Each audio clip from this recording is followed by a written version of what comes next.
How you doing, everybody? Welcome back to Before I Forget. Thanks for tuning in. This is another Motley Crue chapter. This is episode 5 in total for my video series. If you're not familiar with what I'm doing here, check out my Instagram page, 1985 Road Dog. There you'll find a lot of photos and imagery from my time working in music, my time as a fan of music. The 1985 Road Dog Instagram is what has inspired me to put the stories from those photos down on video. A lot of what I'm going to talk about today corresponds to photographs that are on my Instagram page. I've written a book about my time as a fan in music and also my time working in music.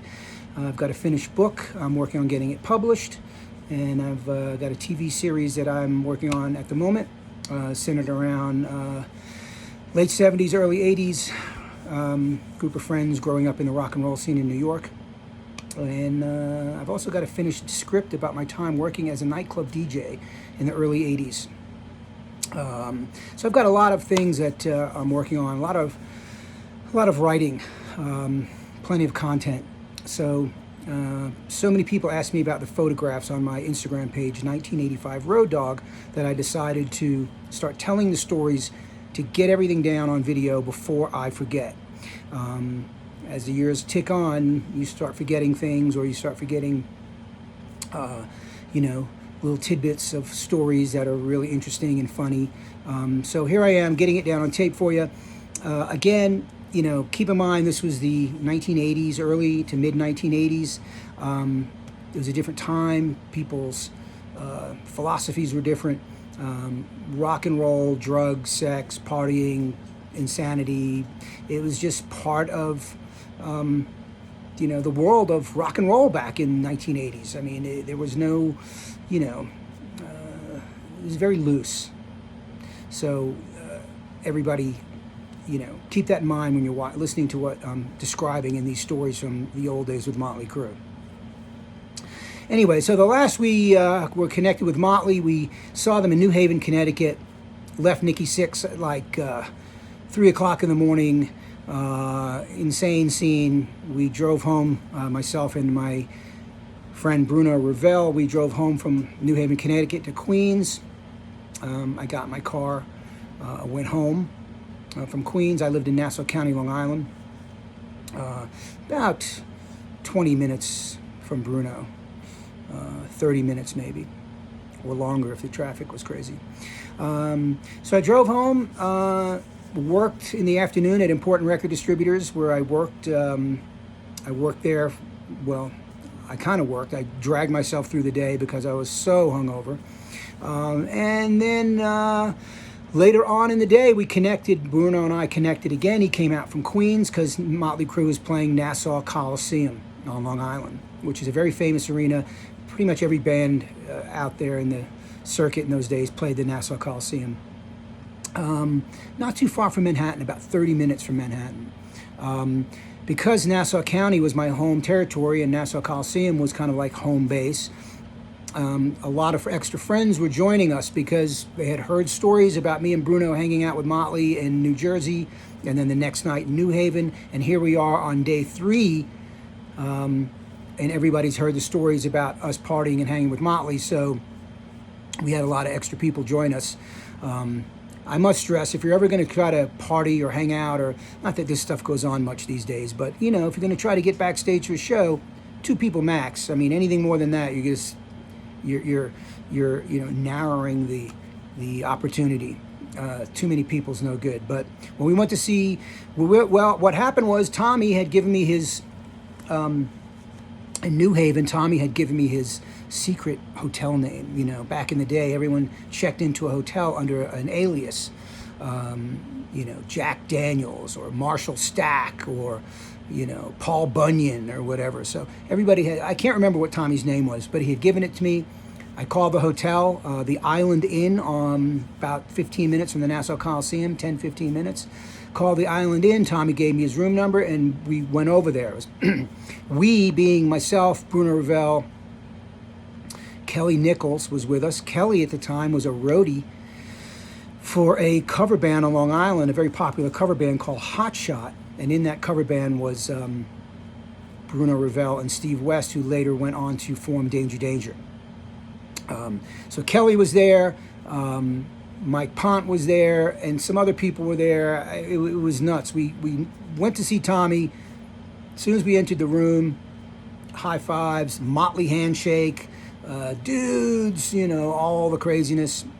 I had brought Tommy the Mighty Mouse t-shirt that he wanted, so I gave him the t-shirt, told him I hadn't washed it, I didn't have time, and he just grabbed it and said, dude, thank you, man, and he loved it, and he threw it in his bag. And then we started partying. Boombox is blasting tunes, music's playing, we start doing lines, we start drinking, and that went on for about 10, 15 minutes, and then Vince comes in the door, Vince Neil.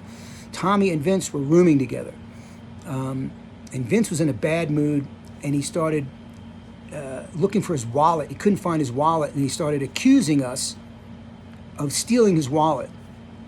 He was like, those guys stole my wallet, man, those fuckers, they stole my wallet. And Tommy's like defending us. Tommy's like, no, man, these guys are cool, they're friends, they wouldn't do that, blah, blah, blah. And Vince is looking for his wallet, and he's grumbling and telling Tommy we stole it. And so he looks in his suitcase, whatever, and he finds his wallet. Doesn't say anything, doesn't say I'm sorry, immediately grabs the phone. He calls somebody, and he's on the phone, and it turns out he's on the phone with his girlfriend back in LA, and he's yelling and screaming, and they're fighting and arguing, and I'm like, what's going on here, man? So, he slams the phone down, hangs up on her, kind of pushes the phone across the table, and he looks at us and he says, if that chick calls back, man, you tell her I'm down at the hotel bar getting a blowjob. We're like, okay, we can do that. Then Vince leaves, so we're back partying with Tommy, and then comes time, go to the show. He has to leave, we leave, so we leave, we all get in our cars and we head over to a diner to get some food by the Nassau Coliseum because we hadn't eaten all day, and everybody was wired and drunk and hyped up and jacked up, and nobody really wanted to eat, and everybody's gagging on the food from the in the throat, you know what I mean? And we said, screw it. We left the diner. We went to a bar by the Nassau Coliseum, and then 25 people we knew met us there because everybody wanted to hook up. Everybody wanted to get backstage. Everybody wanted to meet Motley. Everybody wanted to party with Motley. So they knew we had the hookup, and everybody just kind of met us at this bar. And the good thing about that was my friend from Elektra Records, who had been getting me and Bruno these tickets and passes for these Motley shows, he asked me if I could get a bunch of people to hand out flyers at the Nassau Coliseum. And I said, sure. The flyer was asking people to call radio stations in the area and call MTV and request the new Motley Crue single and video, Looks That Kill, with the phone numbers of the radio stations and the MTV phone number and all that stuff. So I got a bunch of people. We went to the Nassau Coliseum. As people are coming in the doors, I've got about 10, 12 people handing out flyers to all the people coming in. People are all jacked up, screaming, Ozzy, Motley, The entire place smelled of beer and Aquanet hairspray. That's what a concert smelled. Ozzy and Motley Crue in 1984, people coming in from the street, from the parking lot, smelled like beer, weed, and Aquanet. We pass out all the flyers. My friend from Elektra gives us another pair of tickets and passes. So we get in early this time, so we're able to see the beginning of the show, which we've missed the last couple times we saw Motley. We saw them 2 times, completely missed the beginning, walked in on the second or third song. So tonight we're in our seats. In the Beginning starts, which is one of the greatest intros of all time. In the Beginning, if you know Motley Crue album, if you know the album Shout at the Devil, In the Beginning, right into Shout at the Devil, we finally saw the beginning, and it was the energy was so dark, and just, you could feel it, this fog's rolling in off the stage, the lights are all red and low, and that in the beginning intro plays, and then they go right into Shout at the Devil. The crowd was eating it up. The show was great. You know, we Bruno and I, after the show, we start heading backstage, Nassau Coliseum. You know, there's always a barricade, metal barricade, and like one of the ushers from the Coliseum, you know, old guys in red blazers, you know, red jackets. We get there, we have a pass on, he doesn't know what to do. People are, that pass is good, that pass is not good. Everyone's begging for passes. It's just insane, you know, very desperate. So my friend from Elektra Records comes in, he sees us, he grabs us, he pulls us backstage. We go back, we see Nikki and Tommy, we're running back and forth or ducking back and forth into the shower room just to do some lines and do some bumps. That was the bump room, the shower. And we're drinking beer and, you know, we're hanging out. I got a couple extra passes from Motley's road manager, gave us some extra passes. So I got Kelly and Mike Ponton, and we're all hanging out and partying. And then it just, you know, deteriorated into insanity. You know, we got too fucked up. So then we go back after the show. We head back to the hotel, the Island Inn. By this time, I think everybody on Long Island had found out where Motley Crue was staying, so there's a lot of people there, cops. We get into the hotel bar, and as we're walking in to the hotel bar, Bruno and I are going to jump into the bathroom real quick to do a bump. So as we're walking, we're going in the bathroom, and Doc McGee, Motley's manager, sees us, and he kind of follows us in the bathroom. And he had seen us around the last couple shows, and he, you know, he's like, I wonder what these guys are up to, you know. So he asked us, hey, where are you guys going? We said, hey, we're going to the hotel bar to see Nikki. He knows what we're going to see Nikki for, you know. So he goes, let me test some of that stuff you're giving him. I guess he wanted to make sure we weren't giving him smack, or he wanted to see if it was good stuff, you know. So we had good stuff. So we gave him a blast. Doc's like, carry on. So off we go to the bar. It was too crazy. We didn't really hang out that long. You know, stumbled home at 3 a.m, whatever time. That was 3 Motley shows in a row. New Jersey, New Haven, and now Nassau Coliseum. Then they had a day off, and they had a party, a media party at the Limelight nightclub in Manhattan, where they were presented with gold albums. I've seen a lot of those photos around on the internet. Ozzy was there. I went to the party, but it was mainly a media thing. It was a lot of photos. They didn't hang out a long time. It wasn't like a crazy party. It was mostly photos and media. The next night after that, Motley Crue were playing Madison Square Garden, which is a big deal. I mean, Madison Square Garden sold out, I think holds, you know, 20,000 people around there. By this time, even more people had found out we had the Motley Crue hookup, and there was just so many people at the Garden. I mean, literally, you know, a couple dozen trying to get tickets or passes from us, and it was just crazy. Go to the Garden. Didn't see the guys before the show. Again, my friend at Electric got passes and tickets for me and Bruno. We go to see Motley Crue at the Garden, opening for Ozzy. Got in early, saw the beginning again. Crazy energy. You know, Motley didn't always sound the greatest. You know, it was loud, it was shrieking, it was bombastic, but it was rock and roll. And you felt that it was rock and roll. I mean, you know, you've seen better bands. I mean, if not for Tommy held it all together because he's an incredible drummer. You know, Mick is solid. You know, Nikki, you know, and Vince. I mean, but together as Motley Crue, they were a rock and roll band, man. You know, I mean, they just had it in them. You could feel that energy coming off of Nikki. Tommy's like a big goofy kid, but Nikki, you could feel the energy, that evil, dark energy. And, you know, some people have it, most don't. You know, Keith Richards has it, you know. Certain people have it. Nikki had it. So anyway, we see the show. Now, after the show, everybody, all our friends are trying to get passes from us. So Madison Square Garden has a weird backstage entrance, or they did at this time, 1984. Picture an arena and picture a circular, oval floor.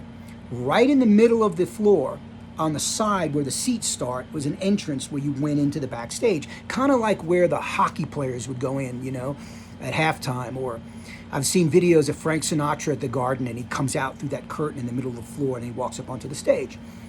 So, and there's walkways with seats and pathways. And after Motley's show, it was like everyone in the Garden descended trying to get backstage. And the poor guard, older guy with a red jacket on, doesn't know what to do. Everyone's screaming at me and Bruno, "Hey, passes, don't forget us out here." It was just crazy. I mean, the energy was just, I don't know how to describe it. Plus, we were wired and half drunk, and it was just the energy and the excitement of it all. I mean, we were fans of Motley Crue. We were fans of their lifestyle, and it was just intense energy. Anyway, so we try to go backstage. It's mayhem. My friend from Elektra once again pulls me and Bruno in. We get backstage. There's long hallways, like where the hockey teams would go or the basketball teams would go to the locker rooms. All the hallways are filled with people leaning against the wall. And, I don't see anybody going into the dressing rooms. And we're hanging out in the hallway. And then Tommy pops out and he sees us. "Dudes, what's going on, man?" He's like, "Give me a bump. You got a bump?" I'm like, "Yeah." So we duck around the corner real quick and I give him a bump. And he's like, "Rocket fuel, So then I'm like, "What's going on in the dressing room?" He's like, "Yeah, nobody can go in there, man. All the girlfriends are in there." I'm like, "Girlfriends? This is Motley Crue, dude. Girlfriends?" He's like, "Yeah, all the chicks flew in from LA because we got platinum albums." So Motley Crue had gotten their gold albums at that Limelight party, and at Madison Square Garden, they got their platinum albums like a day later on stage presented to them. So all the girlfriends had flown in from LA. There's a picture out there on the internet of Motley in the dressing room with the platinum albums, A Shout at the Devil, and all the girls around. So no one's going into the dressing room. So Tommy, like, "Nikki wants a bump." I'm like, "Well, dude, I don't know. What do you want me to do?" He's like, "Come with me." And he drags me and Bruno, and we go in the dressing room, into the showers, bumping up. Everyone's partying. They hand me and Bruno a couple beers. And we just kept going in and out of the dressing room for the next, 45 minutes, just taking care of these guys. When everyone else was outside asking, what's going on in there? So we were being pulled in for that reason. And of course, we were getting tight by that point.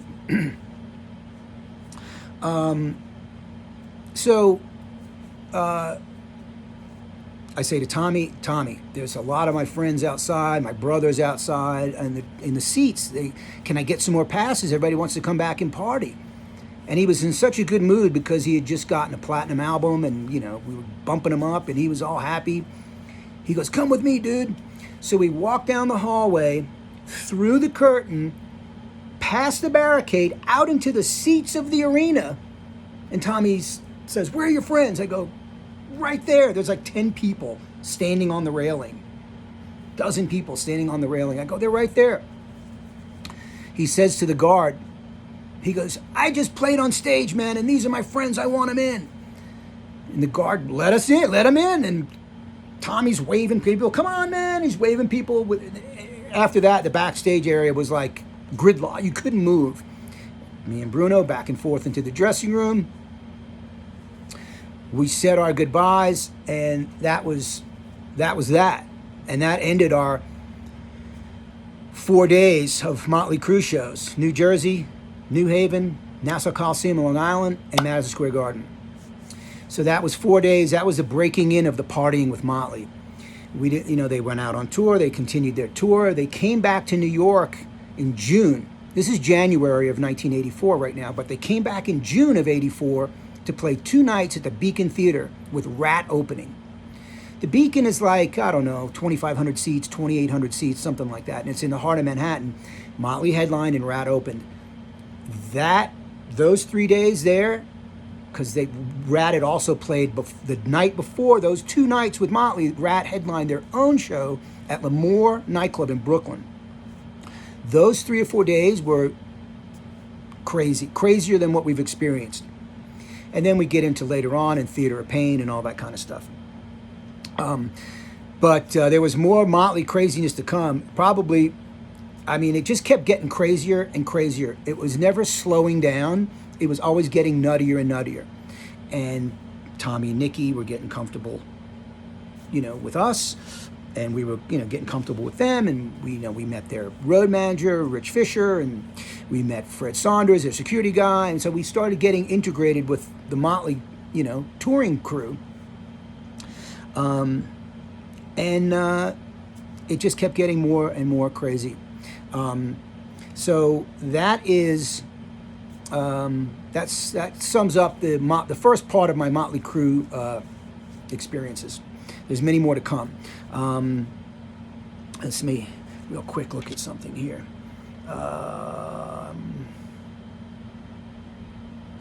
And that's it, man. I appreciate you tuning in.